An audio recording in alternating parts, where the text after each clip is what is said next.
I, 22M, was falsely accused by 23F. It all began when I encountered a girl, 23 years old, female, at work. Let's call her Alexa. She was among several interns at our company. Her blonde hair and cheerful demeanor caught my attention. It was September 2021, and we were still required to wear masks at work, so the only feature of her face I could discern was her hazel eyes, the sort that can captivate your heart. Once I got a clearer view of her face, I noticed she resembled Amber Heard. As a reference, I was also new to the company, having been there for just 3 months previously. I decided to round up a group of coworkers I had begun to bond with for a night out for drinks. I invited my new friend, whom we can refer to as Jack, 22 years old, male, along with Alexa, 23 years old, female, and her new friend Sandra, 22 years old, female. I collected their numbers to arrange details, and we were good to go. The following day, we all went out to some bars and had a wonderful time. I got to know everyone a bit better, especially Alexa.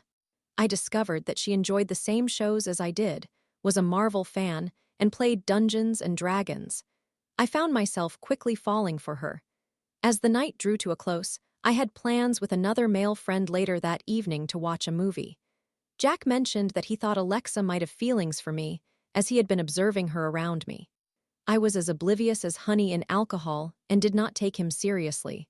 Later that night, I received a text from her expressing that she hoped I got home safely, accompanied by a red heart emoticon. Still unaware of her intentions, I replied with thanks and asked when she would like to go out again. She informed me that she was actually available later that same night after finishing her game of Dungeons and Dragons with friends. After some back and forth, she ultimately confessed that she had a crush on me. I was overwhelmed with joy and reciprocated her feelings. We met up after we had completed our respective plans. It was nearly midnight, and being too broke to go anywhere else, we took a stroll around my neighborhood park, discussing our feelings. She mentioned that while she liked me, she wasn't ready for a serious relationship at that moment. I was fine with that, and we agreed to be friends with benefits. In the days that followed, we went out again with our previous group of friends and watched the latest movie, Shanghai. During the movie, we held hands discreetly, and I found the secrecy exciting. By the end of the night, everyone returned home except for her, and we shared a passionate kiss in my car. A few days later, she came over and stayed the night, no sexual intercourse. It's worth noting that I was in between homes at the time, crashing on a friend's couch who was fine with me having a female guest. We simply enjoyed each other's company. After a few more days, we eventually consummated our relationship in my car. This is not the accusation. Then there came a night when we started being intimate, and she unexpectedly told me to stop. I complied and asked if everything was all right, to which she replied that everything was fine. We cuddled on the couch and fell asleep, and I felt content just being with her. I didn't dwell on the incident, and we continued our casual relationship, still not the accusation. One day, another coworker invited me and some male friends to her apartment for her birthday party, where we ended up getting incredibly drunk.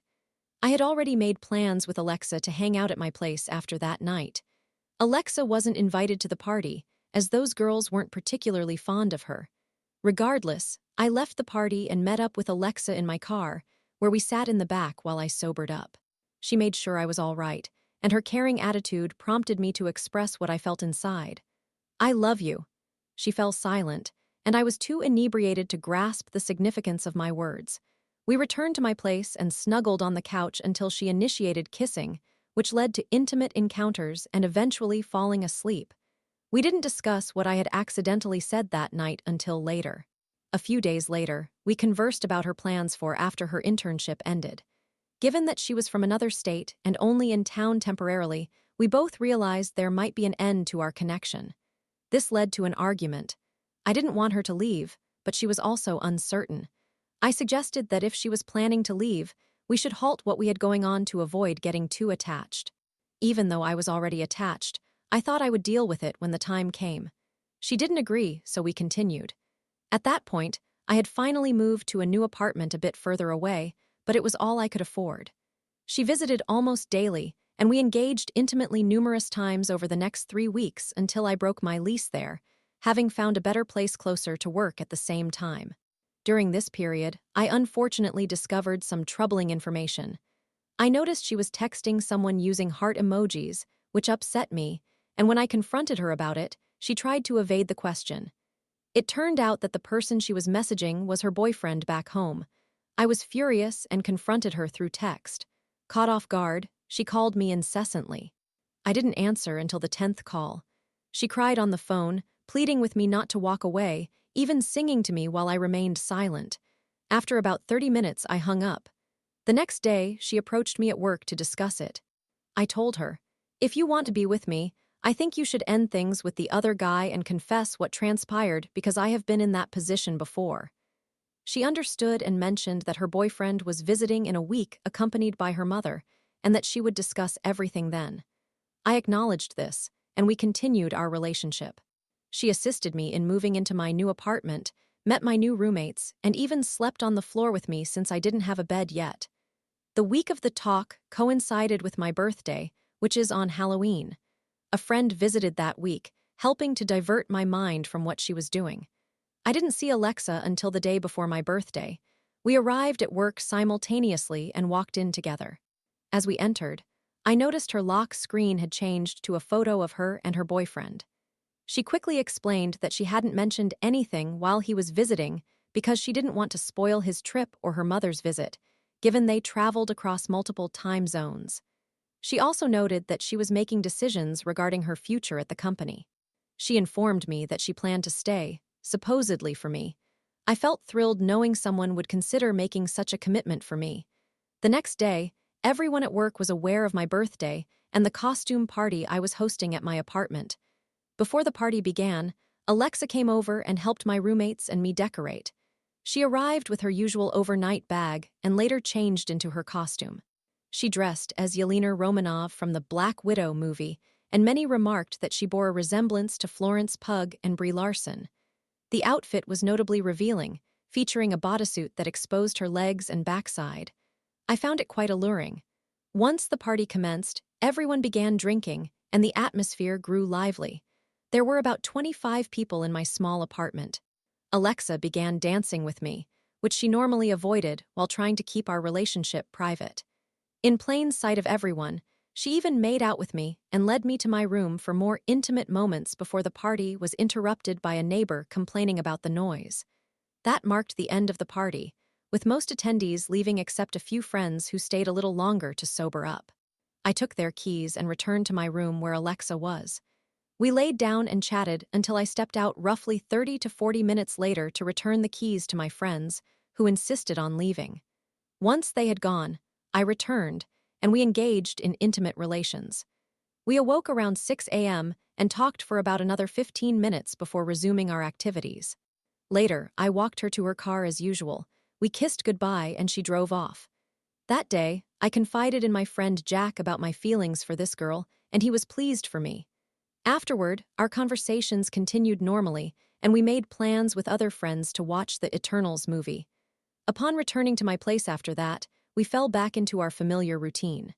Everything seemed fine until one night, while she was hanging out with her new friends, I awoke at 2 a.m. feeling a wave of anxiety washing over me out of nowhere. I'm not prone to anxiety, so it was perplexing. I reached out to Alexa, knowing her voice could help soothe me. She eventually answered after several tries and helped me calm down. However, when I saw her at work the following day, something felt off. She didn't interact with me the same way. It was hard to pinpoint, but while we still talked normally, an underlying tension was present. I asked her if everything was okay, and ultimately, she expressed her desire to end whatever we had going on. I was taken aback and sought an explanation that she refused to provide. I accepted the situation and began to prepare to move on. She avoided interacting with me unless absolutely necessary at work. I reached out one last time, offering her a chance to talk before we ceased seeing each other, and she consented. She promised to text me the next day with her thoughts. I waited all day without receiving any message. My best friend at work, Zoe, who was aware of the unfolding situation, kept me company as I spiraled. It wasn't until 10 p.m. that night that I finally received a text stating she was too exhausted to converse. I was devastated. Jack came over for a short visit. Although he invited me to the club that night, I felt too heartbroken to go. He provided me with melatonin to help me sleep since I had been struggling to do so. Later that evening, I took the melatonin and was attempting to fall asleep when I received a text from Jack. He informed me that he was furious because he had just seen Alexa at the club, despite her earlier claim about being too worn out to talk to me, accompanied by her new work friends. He confronted her, asking her why she was there instead of providing me with the closure I deserved. She offered no response, and he walked away. I decided enough was enough and informed her that I was ready to let go. That was when she revealed that the reason she wanted to conclude things was that she had discovered my ex-girlfriend, with whom I had broken up 2 months prior to meeting her, and the circumstances surrounding our split. This information clarified why I was between homes when we first met. However, the strange part was that no one else at work knew about my ex, which left me confused. She then claimed that during my birthday party I had sexually assaulted her. Without uttering another word, I responded, "I am so sorry." I was utterly taken aback, left pondering, did that truly occur? For the next 2 days. Why was she bringing this up now? Everything had seemed fine until she started training with new colleagues and establishing different friendships. I hadn't consumed much alcohol. I remained conscious and remembered the entire night. For those 2 days, I was filled with dread regarding what others might think of me and whether they were aware of the situation. Alexa and I rarely spoke during this time.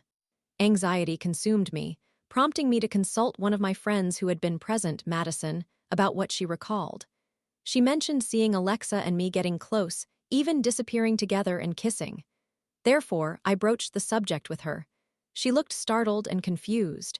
Word spread among my close friends who were there, and they all reassured me with their recollections, affirming their support. In summary, my friends observed our interactions and had already suspected something romantic between us. They also noted that Alexa had approached them, claiming she was excessively intoxicated and acting like a party girl. They saw her with a drink in hand.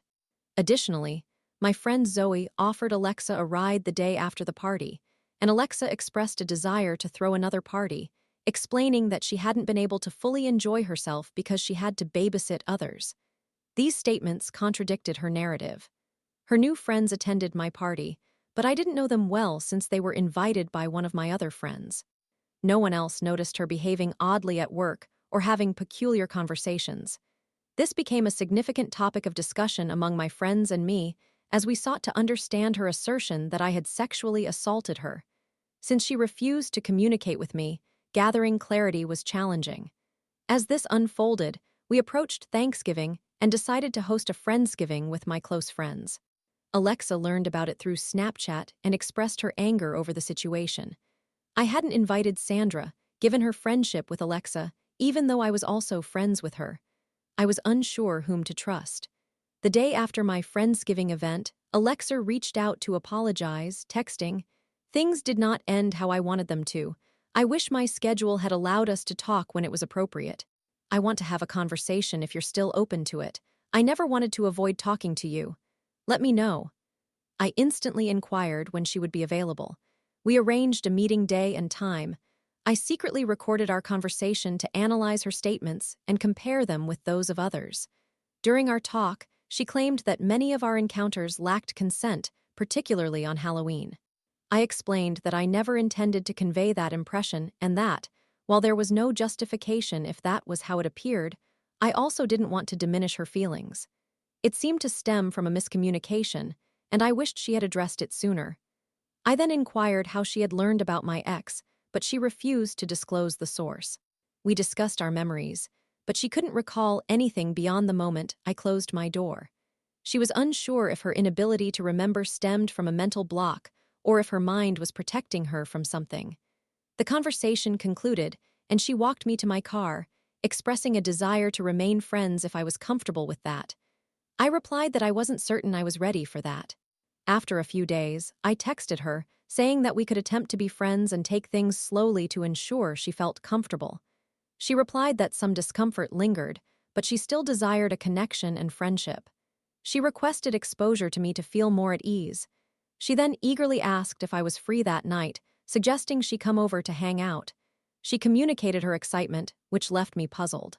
Then, she began to flirt, and when I asked her why, she replied that she was simply trying to have fun.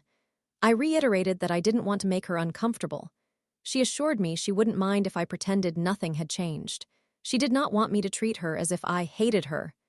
When she arrived, we watched a movie, and she quickly initiated physical contact. I checked if she was okay with it, and she agreed, leading me to my room for another intimate encounter. My friends were unaware of our rekindled relationship until one day, a few of them, who were still friendly with her, spent time with her. She invited me to an event that required a ticket.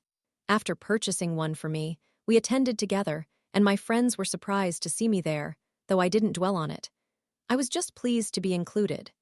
Shortly after that night, we returned to our rhythm, enjoying another month together until she attended an all-girls Christmas party and contracted COVID-19, which she was unaware of at the time. She came over, passed it to me, and subsequently, an outbreak occurred at work. We were both mandated to stay home for 2 weeks. It turned out to be a unique way to celebrate Christmas and New Year's. During our quarantine, we only met a few times since we both had the virus, spending time talking and even ice skating around my neighborhood. On Christmas, I gifted her a framed drawing of herself with her cat and a miniature blue French horn. Those in the know will understand. She was thrilled with the present, and I captured her reaction on video. She even kissed me on camera. The last time we spent together was New Year's Eve, where we stood outside watching fireworks and shared a kiss as we welcomed in the year 2022. Upon returning to work, she began to act strangely again. That evening, she requested a ride from one of her new friends as we were leaving. She departed with one of the girls, while the other and I walked to our cars in the same direction. I mustered the courage to ask a question that had been troubling me. "Do you think I am wasting my time pursuing Alexa?" Her response revealed everything I needed to understand. Later that night, I FaceTimed her, seeking clarity on what her friend had told me, but she became defensive and angrily hung up, ending our conversation for the night. The following day, it happened again, but this time she leveled a serious accusation at me: rape. I was at my breaking point. Although some may think I was foolish for staying with her, the reality is that I was genuinely in love with her. You might be wondering what her friend had communicated to me. Here it is. She said they weren't close friends but merely coworkers, implying a lack of genuine friendship. She informed me that while we were apart in November, Alexa had been pursuing another person in her friend group. That same friend just so happened to be my ex's best friend, which is how she discovered my previous relationship. Following that, she fell in love with him and continued to maintain contact with him while we started reconciling. She even confessed to him that she loved him. I was left in disbelief. This was the information I had sought. Who was that person? Ironically, just a couple of days later, that very individual called me using a different friend's phone. He explained everything to me. The night she came over after I mentioned not wanting to make her uncomfortable, she had been coming from his house after returning his hoodie, which reeked of her perfume, along with a drawing of him left at his doorstep. She also got involved with one of his friends in a manner that was not consensual. The irony made me chuckle. I messaged that guy, and he confirmed my suspicions. I thought that this nightmare would soon end since her internship was about to conclude, and she hadn't been offered a position with our company. However, at the last minute, she received a job offer and soon moved in with others who had supported her throughout this ordeal. While I was still on the phone with the guy, I received a text from her. She said, "You calling me a bitch, especially at work, shows me more about your character than I ever needed to know. I set a boundary when we first communicated, and that has never changed. If you want to be angry with yourself for investing in something that was never going to work out. Your obsession with me and gaslighting me into changing my boundaries only distorted your perception of me. I know you see me as nothing more than an object and a conquest. I am more than you will ever be able to comprehend. I can accomplish better in this world than having you in my life. The things you say reflect more on you as a man than they do on me. So go ahead and vent if you want, but tell the story accurately. I have always provided you with a genuine connection and free therapy. If that makes me a bitch, then I'm a bitch. If you think a woman holding firm to her promises makes me a bitch, then I embrace being that. If you believe I shouldn't uphold my wants or feel guilty for having boundaries, then I must be the biggest bitch in the city. Consider yourself blocked, and I recommend actual therapy because your behavior in this world is disturbing, to say the least."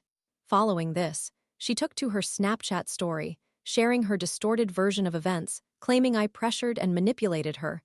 I couldn't take it anymore and reported the matter to management. Initially, I was reluctant, but my friends persuaded me to act, given that her accounts were inconsistent. Management instructed me to send her a final message to demonstrate my willingness to maintain civility. I said, "Hello, I'm reaching out because I feel that things have become uncomfortable at work, and I would like to establish boundaries between us for both of our sakes in order to maintain comfort in our workspace. I would prefer to keep our interactions strictly professional and only discuss matters that require communication. I hope we can remain civil with one another moving forward so that we may both succeed in the workplace." Her response was that my message made her feel suicidal because all her friends had turned against her, even though she was responsible for her own situation. Even the individuals she moved in with ultimately realized she was unstable and reached out to apologize for how she behaved while living with them. They had me sign a document stating I wouldn't discuss the issue further or face potential termination, and the same applied to her. I started chatting with her friend Sandra, sharing some unflattering remarks Alexa had made about her. Sandra confessed that Alexa had been up to no good, confirming my suspicions. She revealed that, indeed, Alexa had been in contact with another guy during the time we began talking, and at one point, she admitted that she liked me but retracted that statement within days after the party. Months of silence followed. Alexa and I were both candidates for a promotion to upper management, and I ultimately secured the role. I learned that she began seeing another coworker who had also been promoted alongside me. She replicated the same behavior she had with me over the ensuing months. Initially, he despised me, but as time passed, we developed a friendship, bonding over the trauma she had inflicted upon us. I also found someone new, and things were going well until we broke up around my birthday. This is when she intensified her efforts. Hearing that I had been broken up with and how well-liked I was as a manager, she sought to tarnish my reputation. While I was coping with that breakup, I took some time off work, and she viewed this as an opportunity to strike. She posted on her story that, "A year ago today, our manager, me, raped her." I woke up to a screenshot from my friend Madison just as I celebrated my 23rd birthday, feeling an overwhelming wave of anxiety wash over me. I wasn't at work and was uncertain of the extent of the damage caused in my absence. Upon returning to work, I walked into the office, where my managers and colleagues looked at me without saying a word. They had all heard her allegations and were on my side. I reported her to Human Resources, but they stated that nothing could be done since it was an external issue. I sat in disbelief. Every time I encountered her after New Year's 2022, chills ran down my spine. Once, as I entered a room to print documents, she was there. Our eyes met, and I felt a chill run down my spine. I couldn't maintain eye contact. I started avoiding her, despite being her superior. The new staff at that time were all unaware of my side of the story, leaving me unable to clear my name without putting myself at risk. Over time, I managed to recover from that feeling, though we remained obliged to work together. I maintained professionalism. We all came to recognize that she was a narcissist and borderline alcoholic. I am still grappling with this situation. Any thoughts? I apologize for the lengthy account.